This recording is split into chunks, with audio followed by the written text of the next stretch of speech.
Sorry for a very long 2 minutes. Apologize for that. I'm aware. I know. Apologies. Okay. Tomorrow, President Biden and the First Lady will travel to Fort Myers, Florida, to reaffirm his commitment to supporting the people of Florida as they recover and rebuild from the devastating storm. While there, the president will meet with small business owners and local residents impacted by Hurricane Ian and thank the federal, state, and local officials working around the clock to provide life-saving assistance, restore power, distribute food and water, removing debris, and begin rebuilding efforts. Governor DeSantis, the FEMA Administrator Deanne Criswell, and other state and local officials will also provide the President with an operational briefing on the current response and recovery efforts.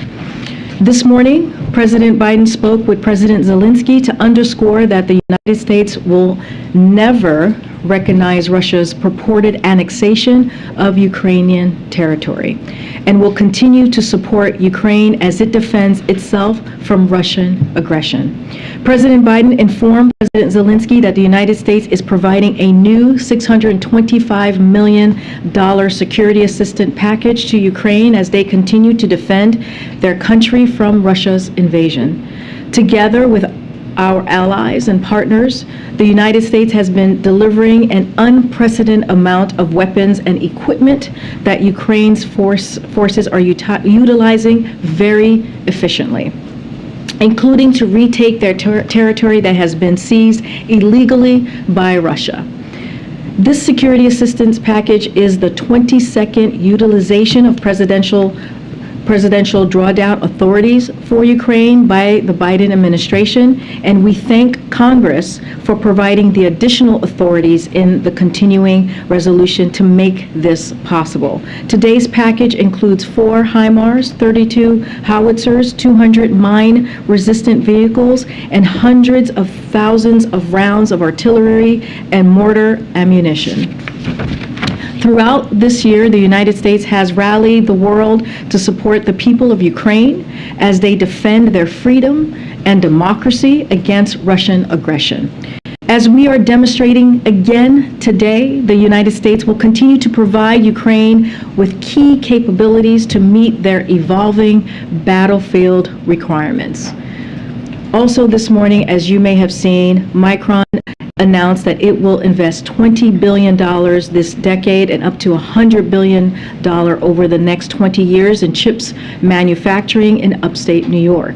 This announcement is just the latest historic investment in America, spurred by President Biden's economic plan and his commitment to rebuilding American manufacturing. Micron's multi-billion-dollar investment in American chip making will strengthen our nation's economy and create up to tens of thousands of good-paying jobs. In fact, Micron estimates they will pay an average salary of more than $100,000 per year. This is the latest in a series of historic business investments across the country, from New York to Ohio, Idaho, Arizona, North Carolina, and more. And they show the value in the president's work to rebuild our infrastructure and supply chains here at home so that we are creating jobs and bringing down prices over time by making more in America.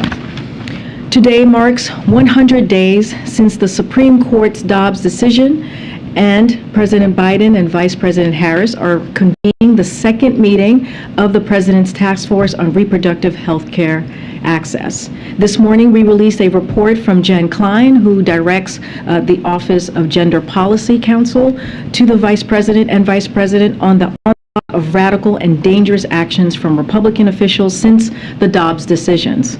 That includes, of course, Senator Graham's proposed national abortion ban, and in Arizona, a court decision to reinstate an extreme abortion ban that sends Arizona women back to 1864. As a result of these actions, millions of women are facing barriers to critical health care, and doctors and nurses are facing criminal penalties, including being thrown in jail for providing that essential health care. These extreme abortion bans also have consequences that extend beyond abortion, including reports of women being denied prescriptions at pharmacies to treat miscarriage and conditions like arthritis and cancer, and threats to contraception, including for college students as well. In today's task force meeting, the President and Vice President will hear directly from healthcare providers across the country about the impact that abortion bans are having on their work, and they will also be clear that the only way to fully protect a woman's right to choose is for Congress to act by codifying Roe into law. Finally, a note on junk fees. Last week, at the White House Competition Council meeting, President Biden put a spotlight on so-called junk fees. He explained that too often, companies impose hidden or surprise fees that prevent customers from seeing the full price of what they're buying and hit the most vulnerable Americans the hardest. The President highlighted progress that agencies have already made to address these fees, which will lower costs for American families by over $3 billion this year. And we're pleased to share that the Biden-Harris administration has now delivered even more results for consumers. The Consumer Financial Protection Bureau issued a new order requiring Regions Bank to pay nearly $200 million for illegal surprise overdraft fees, including refunding $141 million to consumers, paying $50 million penalty, and stopping the illegal charges going forward. With that, Karine, you want to kick us off? Sure, thank you. Has the White House given any more thought to a public health emergency regarding women's reproductive health, especially as the sort of effects of abortion bans extend beyond abortion to miscarriage and other aspects of women's reproductive health? We don't have anything to announce at this time, but as you are aware, we have made this a priority, the President and the Vice President, especially while we're seeing these extreme laws. We see that the national bans from Republicans, the President and Vice President are doing everything in their power to protect women seeking abortion, their right to travel to states that provide care, their right to medication and contraception, and their right to patient privacy. Look, we've taken a range of actions to ensure access. As you know, we've taken some executive actions very early on, and today you'll hear from the President and Vice President on what the additional actions that we will be taking. But we have been very clear. You heard that in the beginning of the briefing and what I just said. We are going to continue to encourage Congress to codify Roe. That is how we believe women's rights will be protected. One more question on oil prices. They're up today on the expectation that OPEC Plus is going to cut production by an estimated 1 million barrels a day. Would a production cut endanger global supplies, and how does the President plan to respond? So just to be very clear here on that piece, we're just not going to comment on any OPEC action until OPEC acts, as you all know. In any event, we will continue to take steps to protect American consumers. Our focus, and it's been very clear for the past several months, has been on taking every step to ensure markets are sufficiently supplied to meet demand for a growing global economy. And thanks to this president's efforts, and his historic actions that he has taken, energy prices have declined sharply from their highs, and American consumers are paying far less at the pump than they were several months ago. And it's because of the historic steps that this president has taken. Thanks, Karine. Is there, given the 100 days out from the Dobbs ruling, is there a concern in this White House and the administration that this issue is falling in terms of top importance issues that voters are going to be voting on come to the midterms, given that we're now seeing these polls that show that it ranks below the economy, below inflation? So I want this calendar moves forward. As you can imagine, I want to be very careful on how I talk about polls and how I talk about. I cannot speak to elections. What I can speak to is this was, if you think about Roe v. Wade, and if you think about how it was a constitutional law for almost 50 years. It protected women for almost 50 years. And in June, when the Dobbs decision was made by the Supreme Court, it took away nearly 50 years of protections for women. And we have seen women respond. We have seen Americans respond just across the country on different initiatives, clearly, and they have been made their voices very loud and clear. And so I expect that we continue to see that type of reaction. We will continue to see not just from women but from Americans speak up. And what we have encouraged, what the president has continued to encourage, is to make sure that we get Congress to act. The way that we protect women, the way that we protect privacy, the way we protect contraception, the way that we protect health care for women, and for women to make these decisions. These are difficult decisions that women are making, that they should be making for themselves with their health care provider. No one else should be making that decision. No Republican official, no Republican official in their state or nationally. And so we're going to continue to make that very clear. Quickly on North Korea, we're seeing a record number of launches this year. This fifth test is just over the week. What's the White House assessment on why this seems to be ramping up? And then in terms of a response, when a similar missile strike happened in 2017, you saw then President Trump send these supersonic bombs. Could you walk us through the difference in the response approach from this administration to the last? So since this is the first time I'm being asked this question, I want to lay out just a couple of things here. As we noted in our statement last night, we strongly condemn Democratic People's Republic of Korea, DPRK's dangerous and reckless decision to launch a long-range ballistic missile over Japan. The launch was a danger to the Japanese people, destabilizing to the region, and a clear violation of the United Nations Security Council resolutions.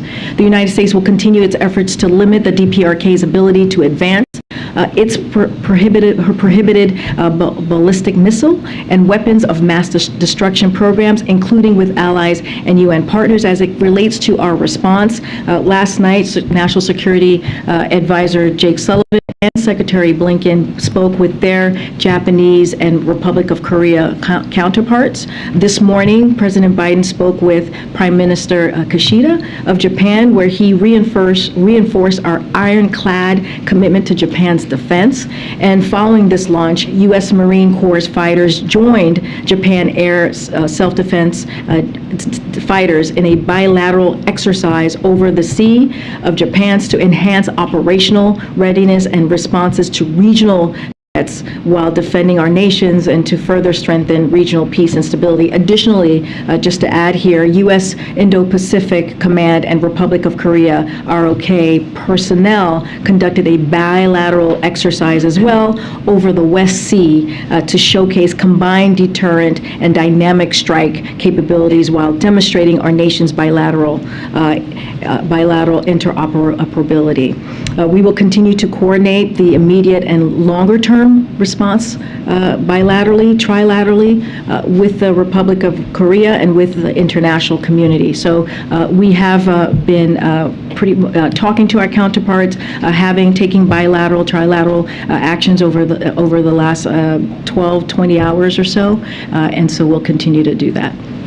Thank you, Karine. Just a quick follow-up on that. Was there sort of any consensus that was reached on how to grapple with these launches, considering we've been seeing them consistently? And, we understand that the president had this conversation and Jake had this conversation, but is the sense that the White House is just sort of resigned to continuing to let these launches take place, or, are there specific sort of points of action that you can share? Well, I just laid out points of actions that we have taken, these bilateral actions. So certainly we are taking we're taking this very, very seriously, for sure. And we have commented, as you know, and you've heard us comment on any missiles that have been launched over the last several months. Look, our position, though, on this is diplomacy and dialogue remain the same. That has not changed. And so this action underscores the urgent need for dialogue and diplomacy. We understand that, and that's what we have been calling for. Our goal remains the complete denuclearization of the Korean Peninsula. We remain prepared to engage in serious and sustained diplomacy to make tangible progress towards that end, and we remain prepared to meet with the DPRK without preconditions. You've heard me say this multiple times from this podium over the last several months, and it's unfortunate that the DPRK has not responded to our outreach, but again, we are committed to our allies. I just laid out what we have done in the past several hours to show that commitment, and that's how we're going to continue to move forward. And do you think, this missile launch was sort of a direct response from Korea to the Vice President visiting the DMZ recently? Look, I'm not going to get into the hypotheticals or get into the mind of the North Korea leader. I can just lay out our response to this current, most recent missile launch, and again, our commitment to our partners in the region.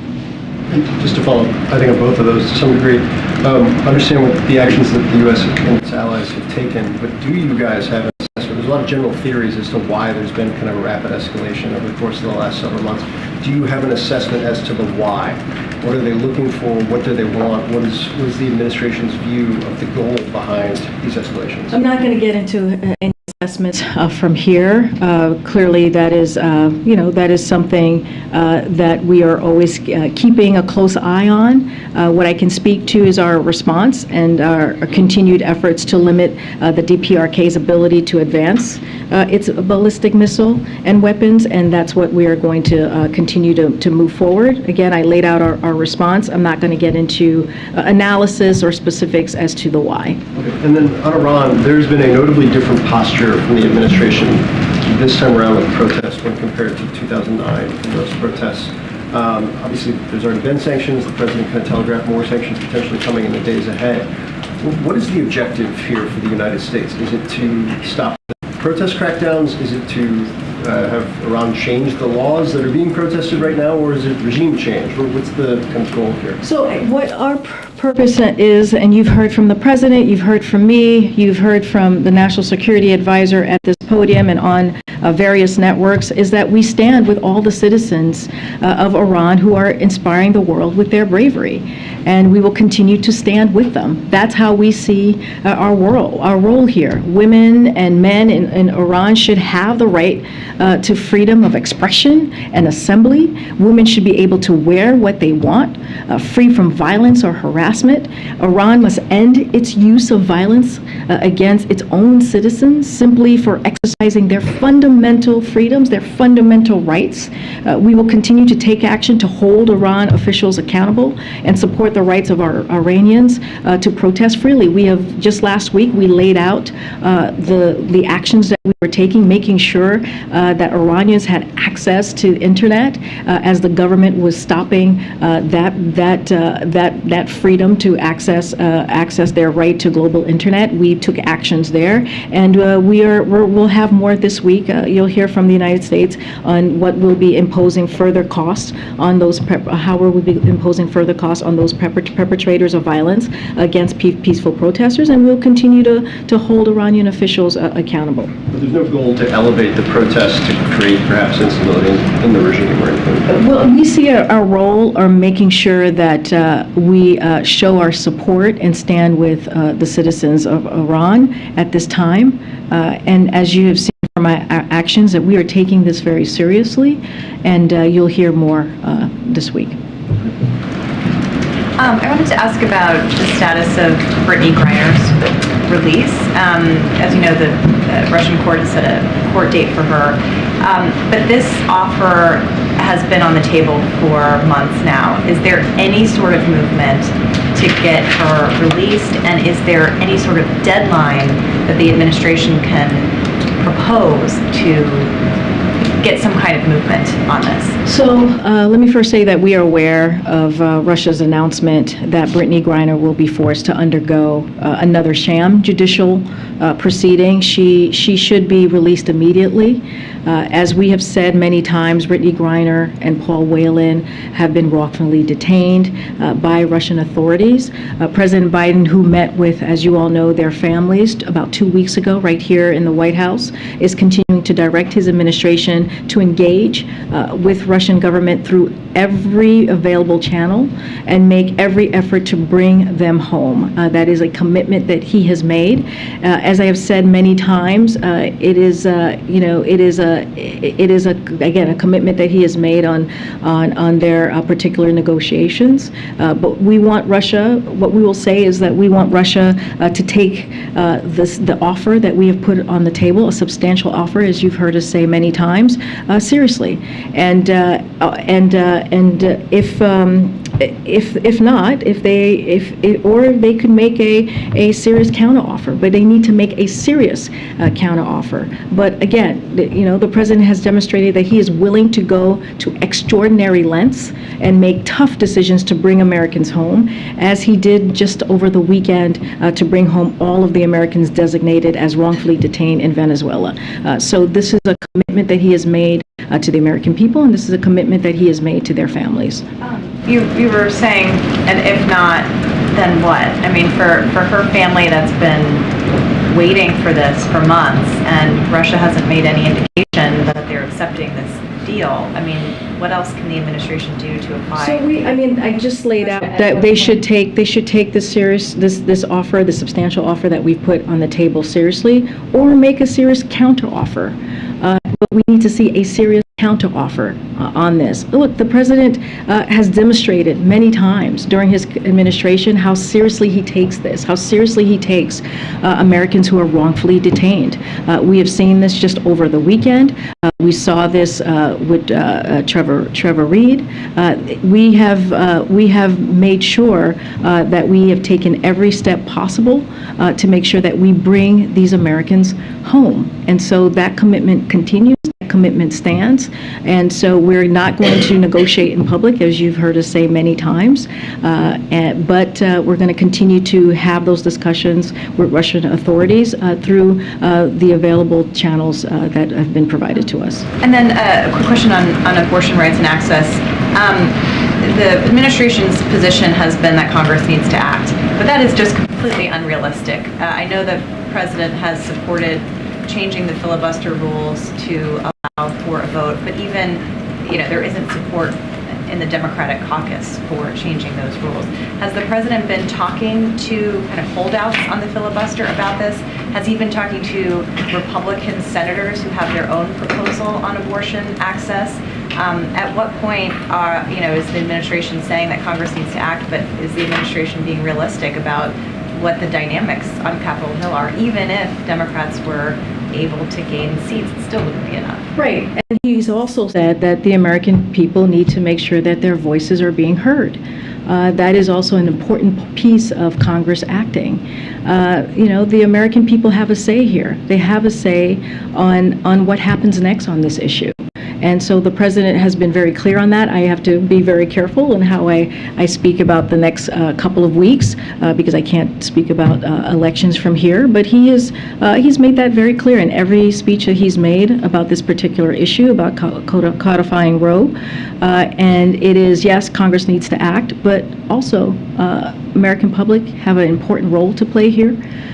They can make their voices heard on this issue by making sure that they do what we've been seeing across the country, especially on issues that have been put on Roe on the ballot. And you've seen just record amount of women come out and say, no, we are not going to allow this to happen. I just want to be very careful of how far I can go here. But again, this is something that the American people have a say in as well. Hey, Karine. One more for me on North Korea. You've laid out a number of the bilateral and trilateral conversations that are happening at all levels of the government with our allies in the region. In the past, we've seen that China is often a useful interlocutor in terms of dealing with the North Koreans. Is there any outreach at this stage to some of our Chinese counterparts to try to maybe see if there's a way they can be helpful in this situation? And do you have an update on whether the president might be meeting in person with President Xi at the G20? As you know, the president and has had multiple conversations with President Xi, and we've read out all of those phone conversations. We don't have a meeting to lay out or preview for all of you in the next couple of weeks or by the end of this year. When we do, we certainly will share that. Don't have any other conversations with the Chinese government to share at this time as well. And then on the president's call with President Zelensky, there was an announcement along with that of additional assistance to the Ukrainians. I'm wondering how Ukraine's success on the battlefield of late is factoring into decisions within the administration about potentially accelerating this delivery of assistance to try to press the advantage now, and how that's being calibrated with the threats we're hearing from the Russian side about potential nuclear retaliation in this situation. Is that sort of a push and pull that's factoring into our decision making on this? So, we always say nothing without Ukraine, no action on Ukraine without Ukraine, right? That is something when it comes to any type of diplomacy or conversation that's being had, that certainly they have to be in the room for that piece. And look, when it comes to the potential nuclear threat, we have been very clear about that. We take any nuclear weapons or nuclear saber rattling very seriously here. But I do want to say, that we have not seen any reason to adjust our own strategic nuclear posture, nor do we have indication that Russia is preparing to imminently use nuclear weapons. What you're seeing, the $600 million that we announced today of security assistance, is just a continued commitment that we have showed to Ukraine, because as you all know, they are fighting. The brave people of Ukraine are fighting for their freedom. They're fighting for their sovereignty, and so this is something that we believe, not just the U.S., our allies and partners around the world see this as an important partnership that we have to make sure that Ukraine is able to do that. And so, as we have seen their successes on the battlefield, as we have seen them take back even territory that was supposedly annexed just a couple days ago, we're seeing them have those gains and taking back their own territory. And so we're going to continue to make sure that we are there for the Ukrainians. That's why you heard we did the readout of the president's call with Zelensky, saying that we are going to continue to be there and be in partnership with them, and also give them a heads up of what we're going to provide, and making sure that they continue those successes on the battlefield. Look, this is important. This is very serious. When you're talking about a country's democracy, when you're talking about a country's freedom, it is important for us to be there and stand with the Ukrainian people, and that's what you're going to continue to see. And one last question for me. You mentioned the president will be meeting with Governor DeSantis tomorrow as part of his trip to Florida. They had met in person in the past when he was visiting Surfside as well. Both of those conversations were above politics, focused on the tragedies at hand. But I'm wondering if the president will look for an opportunity behind the scenes privately tomorrow to speak with Governor DeSantis about some of his concerns about his actions as it relates to flying migrants into other jurisdictions. So, obviously the president laid out his concerns and outrage by the political stunt, and by the fact that people were misled. You've heard me talk about this. You've heard the president talk about this, and how they were misled and flown across the country with all kinds of promises that were not true. There will be plenty of time to discuss differences between the president and the governor, but now is not the time. As you've heard from the president, he has said, when it comes to delivering and making sure that the people of Florida have what they need, especially after Hurricane Ian, we are working as one. And so that is what the president is going to be doing when he's there in Florida. He's going to be listening to the people who live there, who have lost so much. He's going to be talking to the respondents on the ground who have done tremendous work. As you know, the FEMA administrator, will be traveling with him as well. And they're going to, Governor DeSantis and President Biden, as they have done several times leading up to this day, as Florida's been dealing with this hurricane. They're going to talk about what else are the needs in Florida to get to a place of recovery, to get to a place of rebuilding. But again, this is going to be, as you've said, above politics. You have seen them do this before. I remember you traveled with us when we went to Surfside, when the president and Governor DeSantis listened to the people of Florida who dealt in that community, who dealt with so much lost loved ones. And so that's what you're going to see again tomorrow. And also you saw that yesterday in Puerto Rico. Okay. Thanks, Karine. You've said the president was responsible for gas prices coming down. Is the president responsible for gas prices going up? So it's a lot more nuance than that, right? Peter, you know this. There have been global challenges that we have all dealt with. When I say all, meaning other countries as well have dealt with since the pandemic. There's been pandemic and there's been Putin's war. And Putin's war has increase gas prices at the pump. We have seen that over the past several months. And what the president was able to do, he took some historic steps when you think about the Strategic Petroleum Reserve and making sure that we were able to do everything that we can to bring that cost down for American families, give them a little bit more of a breathing room. And we saw that. We saw that every day this summer, saving American families over $1 per gallon. And so that is what the president's going to continue to stay focused on, to our American consumers. How do we continue to keep prices down? That's why we did the Inflation Reduction Act. That's why we talk about the CHIPS Act. All of these things are going to help Americans here in this country. And there are consumers now in California paying $6.41 a gallon for gas, Nevada $5.51, Oregon $5.46. Who can afford that?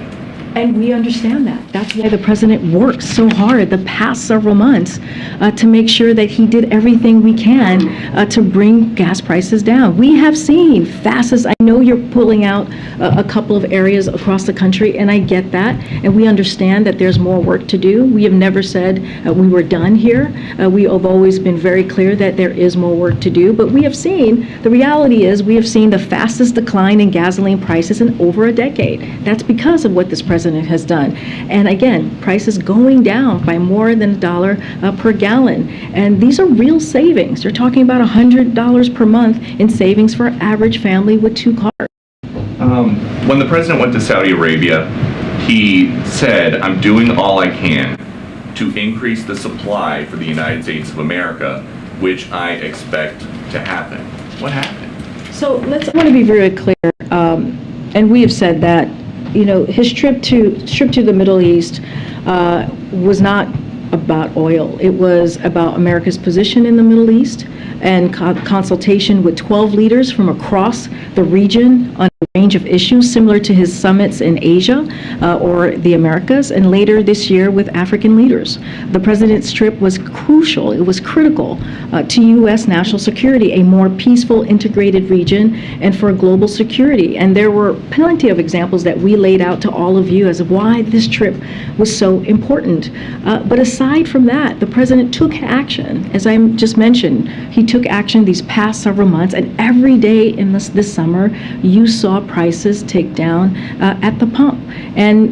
But we didn't just stop there. We saw legislative actions, historic actions that the president took to make sure that we're continuing to create jobs in America. We're continuing to lower prices. So there are multiple actions that this president has taken.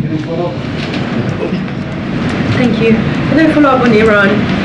There's a decision by the CIA director, Mr. Milburn, to speak out in support of the demonstrators in Iran was coordinated by the White House. Because as you know, Karine, the CIA director do not speak often. Mm-hmm. So is this a direct message to the Iranian regime that the U.S. will help the demonstrators?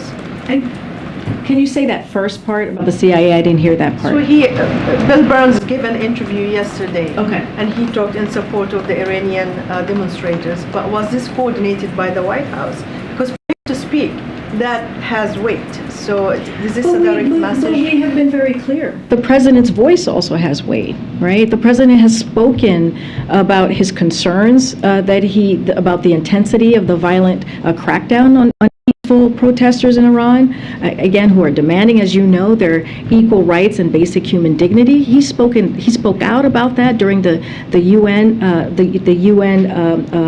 during UNGA assembly that we saw, the General Assembly that we saw just 2 weeks ago. He was very clear. You've heard statements from him. You've heard statements from his national security advisor. You've heard statements from me. So as administration, as a holistically, we've been very, very clear. And the president has taken actions. We're making it easier for Iranians to access the internet, including through facilitating greater access to secure outside platforms and services. And we're holding Iranian officials accountable. And so you've seen us take actions through the U.S. Treasury and do our part in making sure that we are supporting the Iranian people. But my point here that I'm trying to articulate is because he's the head of the CIA. No, I hear your question. Sure, but because of that, do you think that the Iranian regime might see that as an interference by the American intelligence, which is often they said this accusation against the Look, administration? I hear your question, but what I'm saying is we as an administration, the president directly, is speaking out on what we are seeing on the ground. We have concerns. We believe that the Iranian people, women in particular, have the right to their freedoms, and we're going to speak out about that. And I think that's important. You all are reporting this. You all are seeing yourselves what is happening on the ground. And so we're going to continue. We're going to continue to impose further costs on the perpetrators of these violence. And so we're going to continue to speak out. And I think that's the right thing to do. We think that's the right thing to do. I have two health-related questions. First, on the abortion issue and the Title IX guidance that the Education Department released today. Are there current examples of the types of violations that this guidance is trying to stop? I don't have any particular examples for you at this time. I would refer you to the agency to ask for specific examples that they can share with you. Okay, and then last week, the Kaiser Family Foundation released a poll showing that nearly half of adults had heard little to nothing about the COVID booster, despite the efforts by the administration and others to launch for this education campaign this fall to get people to get boosters. Do you have a reaction to this? Are you concerned about it? Are you going to be doing anything else in light of this to try to step up those education and outreach efforts? So, no, it's an important question to ask. I know Dr. Jha actually spoke to this yesterday and want to give a little bit of context. I know people have had questions on the data specifically on how many people are actually getting this new vaccine. So just to give you a little bit about what we have, we estimated about 10 million Americans got their updated COVID-19 vaccines in the month of September. As Dr. Jha said yesterday, we are off to a strong start with about 10 million Americans with their updated vaccine. It means that in the first 3 weeks of our fall vaccination program, hundreds of thousands of Americans got their updated COVID-19 vaccine each day. And so even with the limited funding, as we have spoken to many times, we're absolutely doing more to make sure we're redoubling our efforts on protecting those at high risk, especially elderly Americans, including through a new paid media campaign and targeted engagement efforts. And within the group, there's been good progress. Almost half of updated vaccines administered so far have gone to those age 65 and older. And in October, we're going to be building on that as well. Next week, we are hoping to have Dr. Jha and also Dr. Fauci here in the briefing room to take your questions clearly on this new vaccination program and how we're making sure that Americans are aware and they know the importance of getting this new vaccine. So you're going to hear directly from the doctors next week and just laying out how critical and how important it is to make sure that they're getting that vaccine, that vaccinated.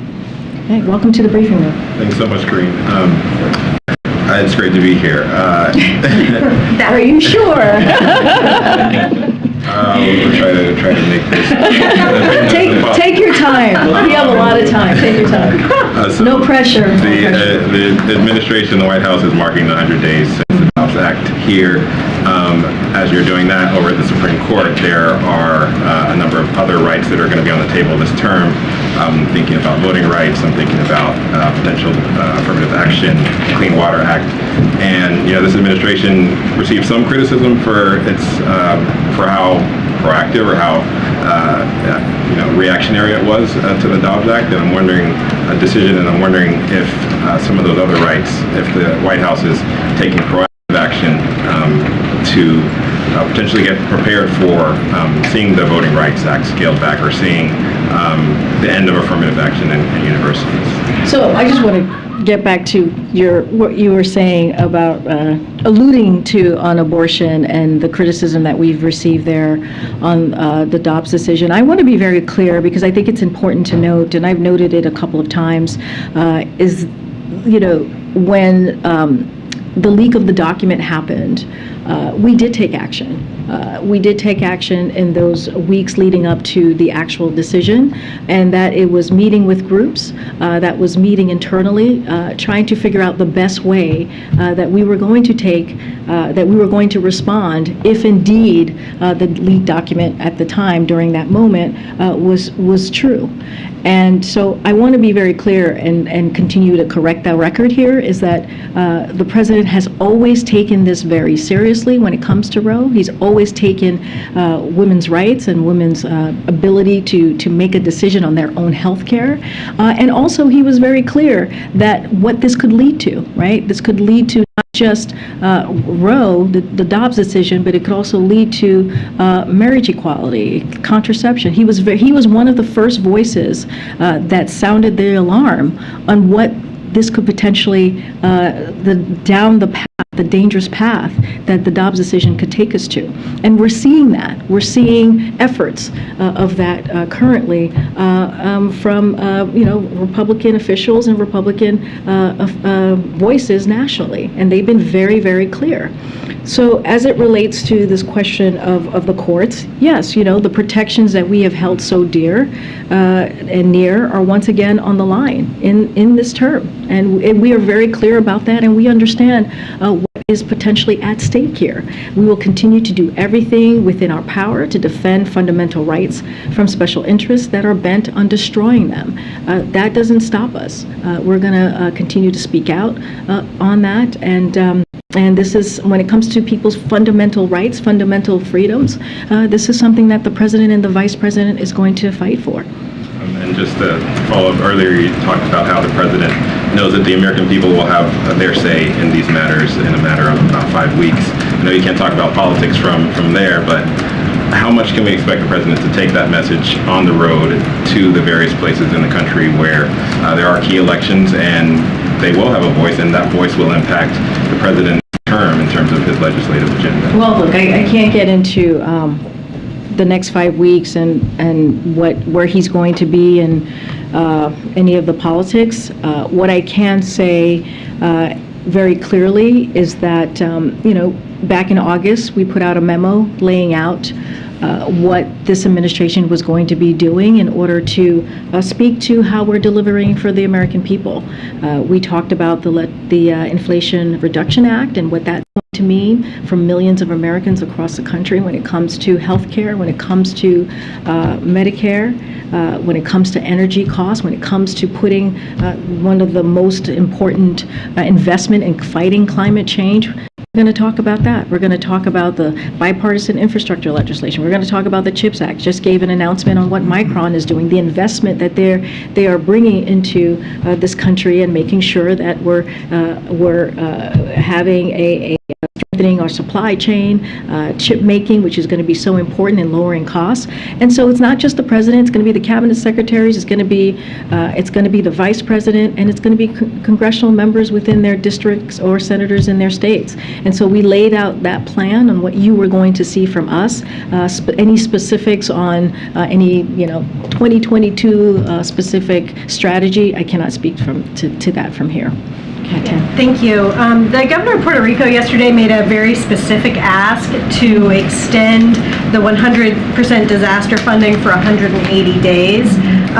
Is the president considering that? Has he made a decision? Where does that stand, that request? So that request, I would have to check with the team. Don't have anything specifically on the request that the governor made. I remember hearing that. But one of the things that we want to make sure that came out, and what you all saw from that, from the president and the first lady's visit, is that you saw a president that was committed to making sure that the people in Puerto Rico are not forgotten. That our brothers and sisters in Puerto Rico got the need and the help that they needed to rebuild and to make sure that they were not forgotten. And so that's the takeaway that I would provide to you. The president made a commitment. He made a promise that we will get them back on their feet, and we will be there for the long term. And that's why he made the announcement, if you all remember, on the Puerto Rico grid modernization team, which is going to be coming out of the Department of Energy, which is going to support Puerto Rico in rebuilding its electricity grid so that it is more resilient and secure. The secretary will work closely with the governor to help address challenges and rebuild the necessary infrastructure, allowing the island to better withstand increasingly stronger storms and natural disaster. The team will work with other agencies, including FEMA, HUD, and Commerce, to coordinate resources from across the federal government and ensure funding is used in an expeditious and strategic manner to best serve the grid and the people of Puerto Rico. And that is going to be our commitment to the people of the island. Just one quick thing. The president yesterday in Puerto Rico, in addition to getting the briefing, did give public remarks with the governor and others near him. Is he going to be giving like a public speech in Florida as well? And will Governor DeSantis be with him for that, or just for the briefing? So we know that the governor has a busy schedule as he is dealing with the aftermath of a catastrophic storm, as we also saw for ourselves, and many of you have been reporting on it. So I can't speak specifically to where he's going to be at every step of the day. We will have more to share on what the president and the first lady are going to be doing tomorrow. Okay, Sebastian. Do you have anything on the Russians say that they detained, actually imprisoned somebody called Robert Gilman, who apparently attacked a police officer over there? He spends 4+ years in prison in Russia. Is this on your radar? Is it seen as another problematic case, or just a regular? Would have to check with the team. Don't have anything at this time to share on that particular individual. Okay. And very quick one. Did the president tell Al Sharpton he's running? Back clearly? You love asking me, Sebastian. You loved asking me about 2024. Well, did he tell? Did he say? Look, Hey, I'm running. Here's what I will say. You just want a clear answer. You know, everyone's. I know you want a clear answer. I know, but he's. If Al Sharpton says it, it's look, it's so funny. You always ask me about 2024. So here's what I can say, and the president has said this himself. He intends to run in 2024. As you know, I cannot weigh in on elections. I cannot speak to elections from here. We do truly follow and try to follow the Hatch Act here.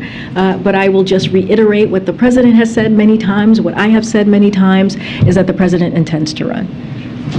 Karine, thank you. The Strategic Petroleum Reserve, the runoff or release of 1 million barrels a day ends at the end of this month. Is there any conversations about releasing more oil from the Strategic Petroleum Reserve? How's the president going to keep the supply up?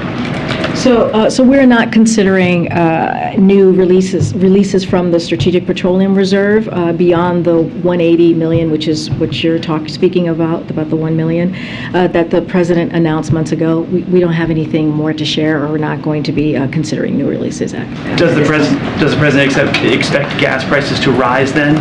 Look, we have been very, very clear that we're going to continue to do everything that we can to give Americans a little bit of breathing room. The decline that you have seen the last several months is historic in many ways because it is the fastest decline decline in gas prices that we have seen in over a decade. The president's going to continue to do that work, but it's not just, gas prices. We've talked about the Inflation Reduction Act and how he's working to make sure we lower cost for Americans, whether healthcare or energy. I just laid out the CHIPS Act and how important that's going to be in lowering costs and also creating jobs right here in America. And so we're going to continue to do that work, but right now we're not considering to be doing anything more with the Strategic Petroleum Reserve.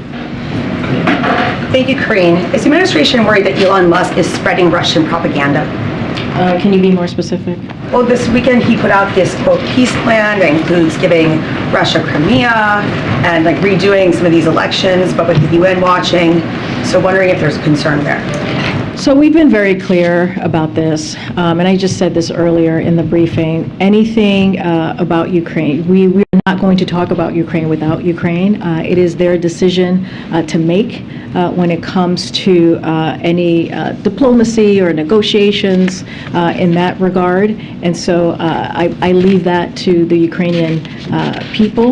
But look, we're going to make sure that we're going to be there for the Ukrainians as they fight for their own for their sovereignty, and that decision about their sovereignty, about their freedom, about their democracy will be made with them. And then sort of a slightly different question, but are there concerns about Elon Musk acquiring Twitter? Any concerns about Elon Musk acquiring Twitter? I have not. Has there been something new on that? Yeah, it's just today. So we have been very clear on not commenting on any specifics potential transaction from here. So I'll leave it on that. I'll leave it to that.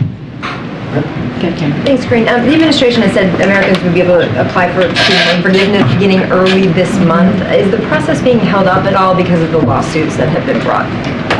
Don't have anything more on that. I think you'll hear more from us, from the Department of Education on that piece, on that implementation process. I think I've laid it out a couple of times here. They sent out some emails last week. But as it relates to the legal pieces, the lawsuits that you're seeing across the country, it's a shame. It's a shame that you have Republicans out there, Republican groups, Republican states that are trying to stop Americans from getting a little bit of a breathing room, a little bit of break. We're talking about 40 million Americans that could benefit from getting student loan relief. And it is shameful that they are siding with the special interests. It's shameful that they're not siding with the American people on this. And let's not forget, 90% of borrowers who are going to be receiving that relief will be making under $75,000. This is a commitment that the president has made. He made it during his campaign, and this is one of the ways that the president is going to continue to work for the American people, trying to find ways to give them a little bit of a break. And let's not forget, the pause is going to lift in December, so people are going to be paying back their loans. And while we're going through that process, he wanted to make sure that folks who were really affected especially by the pandemic, also got that we didn't forget them and give them a little bit of a break as well. Thank you. A couple quick ones. Last week I asked about Navy Lieutenant Bridge Alconis. I didn't know if you had an update on his case. Oh, I do not have an update for you on that. I apologize. You did ask me about that. And then I wanted to ask, the president recently praised a group of Coast Guard rescue swimmers. One of them reportedly faces termination because he isn't vaccinated. I'm curious, given the threats that we're facing abroad, would the president ever reconsider that vaccination requirement or consider issuing more exemptions? So, as you can imagine, the president has the deepest respect for the U.S. Coast Guard. That is something that you would hear from him directly, and the president and the country are grateful for all of the U.S. Coast Guard heroes that have led the effort to save lives in Florida. We have seen that with our very own eyes these past couple of days. I would refer you specifically to the U.S. Coast Guard on this issue, on this individual questions. It's not something that I would comment from here, but Of course, have been multiple vaccination requirements, as you know, in place for quite some time. But again, I'm not going to comment from here on an individual case. Okay, then a third one. Last week, the president brought up the Italian election unprompted in some remarks, and he seemed to say that the election of the Italian prime minister, or I should say the incoming Italian prime minister, was part of this larger, greater global struggle between democracies and autocracies. Was the president suggesting that the election of that prime minister was somehow part of that larger threat to democracy? So look, as we have said, and I have said this before, we respect the democratic choice of the Italian people. We have said that, and is something that we will continue to say. And the United States stands ready and eager to work with the new government that emerges from the electoral process, and to continue to work together as allies to advance our many shared goals. Interest, mutual interest, as you know, but I don't have anything further on his comments. I will say, the president views, just in general, more broadly, the rise of the far right as well known, and that is something he's been very clear about. But I wouldn't have anything to add on what he said. Thank you, Karine. Thanks, Karine. Thanks. I was calling. Okay. Yeah. Thank you. One more on Ukraine. Today, India's Prime Minister Modi had a call with Ukrainian President Zelensky, during which he said about there's no military solution to this problem, and they talked about peace and diplomacy. I just wanted to check with you, is there any coordination between India and US on the Ukraine and Russian crisis? Has President spoken to Prime Minister Modi on this? So don't have any anything to read out on any recent conversation with Prime Minister Modi. But his public comments directly to Putin are very clear. Now is not the time for war. And it's not the time. But he was even more specific to that. He said his war, Putin's war. He was alluding to. Look, Putin is facing further isolation from international communities, as countries make clear. Putin's decisions doesn't have a lot of sympathy ears. He doesn't have a lot of sympathetic ears here on his decision to have this war, his decision to start this brutal war against Ukraine, a war against their democracy, and so not many people have a sympathetic ear to President Putin. We are asking that countries around the world, and we've been very clear about that, continue to speak out publicly and continue to engage diplomatically on this as well. And so I think that's what you're seeing from the Prime Minister. One more on last year, President quietly celebrated Diwali at the White House. Diwali, the festival lights for the Hindus, Jains, and Sikhs. President has appointed large number of Indian Americans in his administration, 130 plus and counting. Large number of them vote for him, support for him. Does the president has any plans to celebrate Diwali with the Indian Americans community leaders in the White House this year? Yes, he has plans to celebrate Diwali just like he did last year. We don't have a date to share with you at this time, but it is an event that he thinks it's very important, as he sees a partnership with India as well as Indian Americans here in this country. Thank you. Yeah. No, thank you. On abortion, it's been 100 days since Dobbs. It's been more since the draft leaked. Isn't it fair to say that if the administration saw any significant benefit in an emergency declaration, that it would have happened already?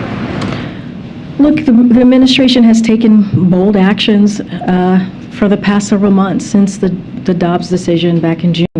And they have made a priority to make sure that we protect women's health the best way that we can from the federal government. They've made that commitment. You've heard from Jen Klein many times here at the podium. She's been at the podium twice, the General Policy Council Director, on the actions that we have taken and how we're going to continue to make sure that we keep that front of mind, making sure that we do not forget the women who are whose lives are now at risk because of the Dobbs decision.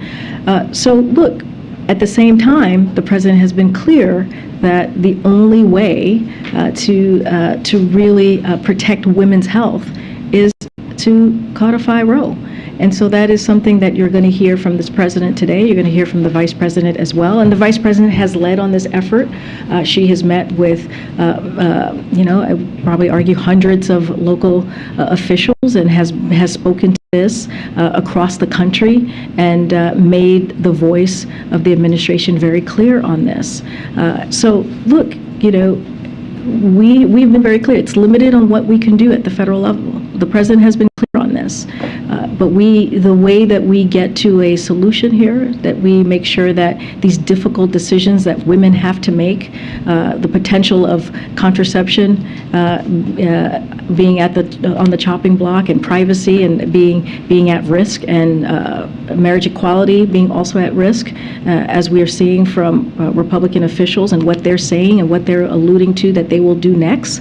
We have SCOTUS that's back, as somebody was asking me, the actions that they can potentially take. We believe in protecting the fundamental rights and freedoms of Americans, and we're going to do everything that we can to make that happen.